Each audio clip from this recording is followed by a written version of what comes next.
I have a question for you. What if the God of this age who brought you this Dream about it, talk about it, or live without it, make it out. also brought you this? Transform this into this. What if he made him look like this?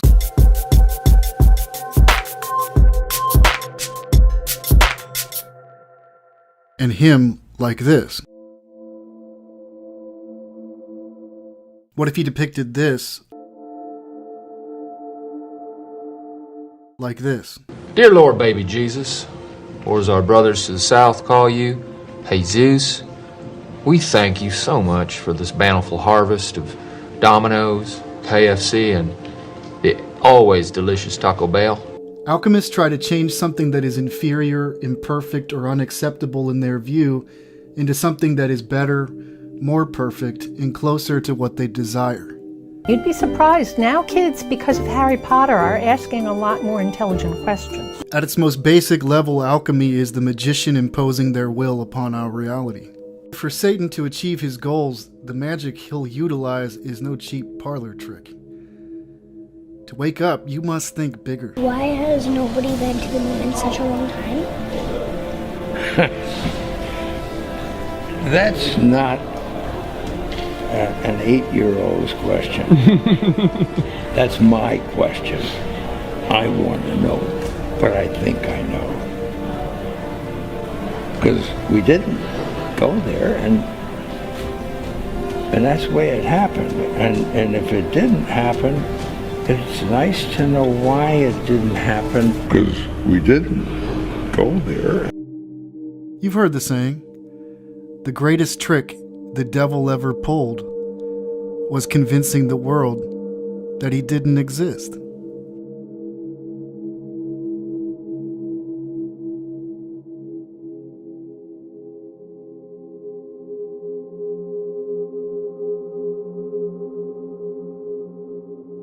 I'd go to the moon in a nanosecond.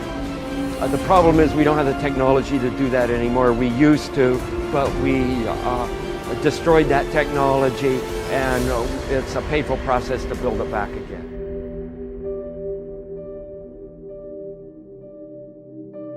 It was all recorded on these telemetry tapes.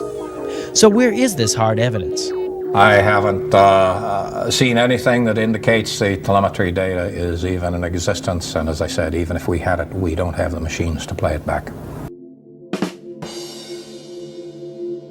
But your own research has shown the telemetry data is missing. That's right. Could this be true, mankind's first interplanetary exploration, and the original science data is missing? 11, this is Houston, radio check, over. If it's anywhere, it should be here at NASA's Goddard Space Center in Maryland, home to the National Space Science Data Archives. This film you're making now, what is it? Does it have a name? I mean, do you have a name for it yet, or I'm calling it Did We Go? Did we go? Okay. I mean, it's actually a fair question.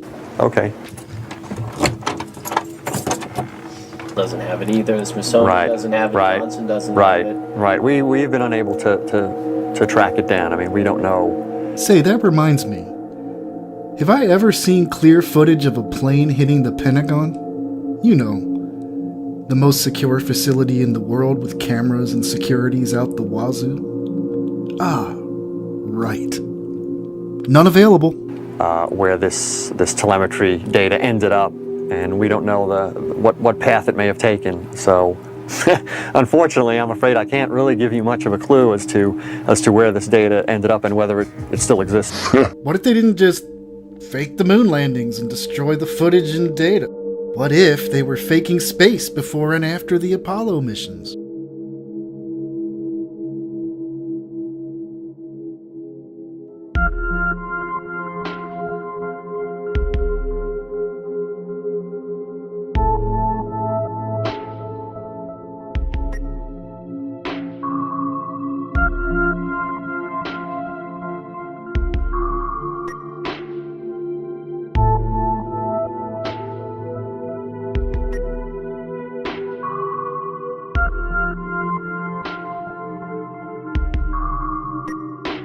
I think it looks so ridiculous and impossible. And you can tell it's real because it looks so fake, honestly. Like, we'd have way better CGI if it was fake. First task, of course, was to deploy Telesat. It was a nighttime deploy, and so this is a TV picture, nighttime TV picture.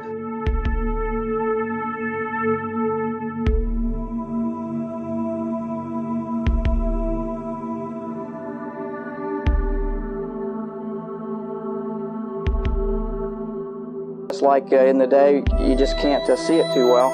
And in the pilot seat during this operation, sort of monitoring the motion of the vehicle, making sure that it was steady and that there were very few vibrations of any sort. Here's a picture of the INSAT actually being deployed from the spacecraft. You can see that the deploy went very smoothly. At the moment of Did you see it? In the background? There was a guy in the background, man. I'm not kidding you. You can't deny that that's someone in the background. There's a guy moving in the background. Here, watch it again. Watch it closely. I looked up, or I tried to look up the size of this rocket. I found this picture. You can see it's massive.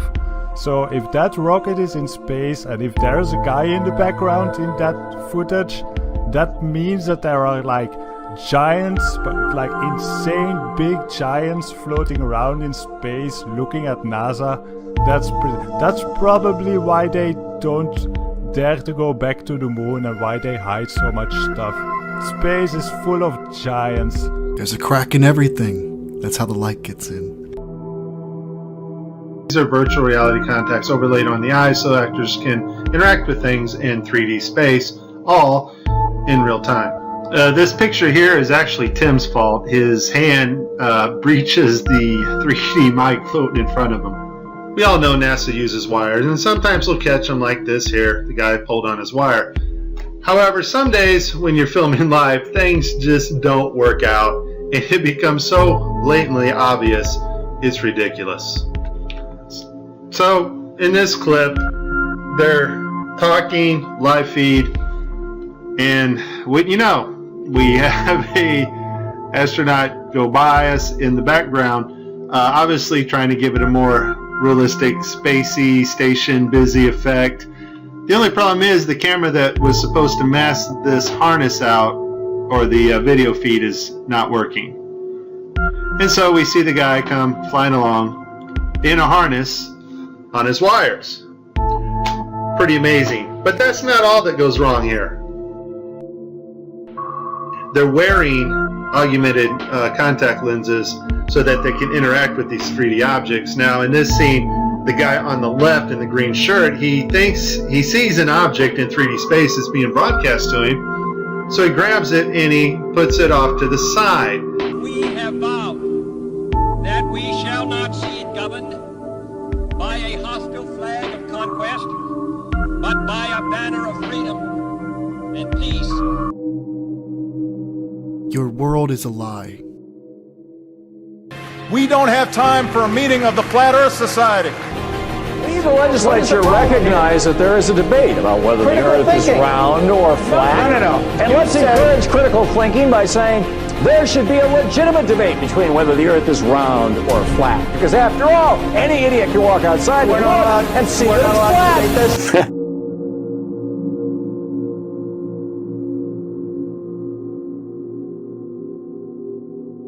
Here's the picture of the Earth from space.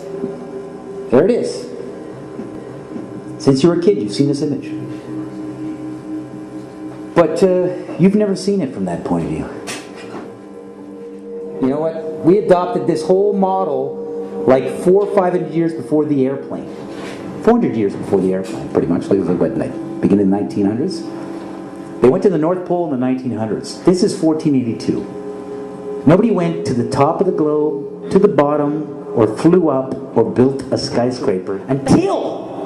It's funny, back in the 60s when they went to the moon, this is the first time we actually had like an instrument of flight to actually go high enough to actually fucking check out if what we agreed to 500 years ago was real. So if they were wrong, after 500 years, the question is, would they tell you?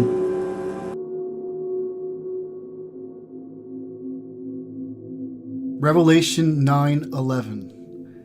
And they had a king over them, which is the angel of the bottomless pit, whose name in the Hebrew tongue is Abaddon, but in the Greek tongue hath his name Apollyon.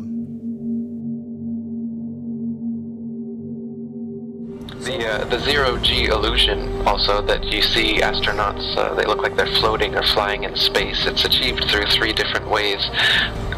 One way is through zero-G planes.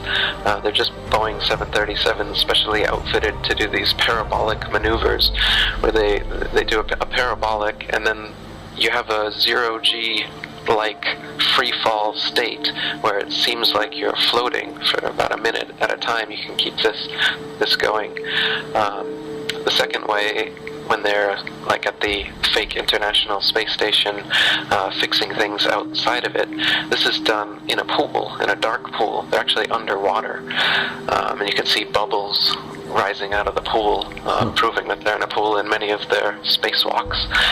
So the outside space shots are done in the pool. The inside,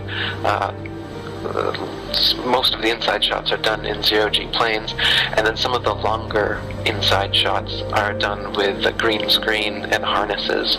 So they just kind of float on a harness in front of a green screen. And with these 3 methods, they're able to produce the zero-G effect that everybody thinks is them floating around in space. But in reality, anything that goes up comes right back down. There is no point where you can just go up, up, up, and then oh, I'm floating now, and I get to float through infinite space now forever. That's the illusion. That doesn't happen. You will always come back to the Earth. You'll always fall right back down. No matter how high you go up? As high as any non-NASA source has gone. It's proof right there. This is an official NASA photo of the first Apollo 11 lunar module landing on the moon. I mean, it's right there. This is proof, man. It's the picture's right there. It's landing on the moon. But the only problem I have with this picture is that it's taken from the moon. Do you see Photoshop? Yes. Okay. And if those of you think this technical difficulty was planned and think I'm scamming you, go do it for yourself. I'm going to zoom in on the Earth in Photoshop. You see the Earth? Yep. Okay, I'm going to go to Image, Adjust, Levels, and I'm going to bring the levels over here. And I'm going to bring the levels up. Uh-oh. What is that? Oh, wow. Yeah, wow. Why is there a square box around the Earth allegedly taken from the scientists on the moon in Apollo 17? Before this spinning ball Earth came around, the first person to think of the spinning ball Earth was also the first Freemason, Pythagoras of Samos. Most Freemasons trace their ancestry of a few back to Pythagoras as being the first Freemason. And that was 2,500 years ago. But his idea didn't catch on at all until about 500 years ago when Copernicus, another Freemason and Jesuit, wrote his book promoting this spinning ball Earth and concept. And then Kepler and Newton and Galileo, they took it from there, and now NASA and RASA and all the other space agencies, they're experts like Carl Sagan and Neil deGrasse Tyson. They're continuing this heliocentric spinning ball Earth gravity myth that's been going on for 500 years, and they keep adding on to it now. Now you've got a Big Bang and evolution and aliens, and come out and say they've found life on other planets soon. They've already given us fake pictures from Mars claiming that there's a pyramid and Sphinx on Mars, trying to cement this alien progenitor propaganda into us. Just what if the Bible were true? And like everyone else, you were born into bondage, born into a prison that you cannot smell or taste or touch. A prison for your mind. All of this drive toward the end times is about him, after all.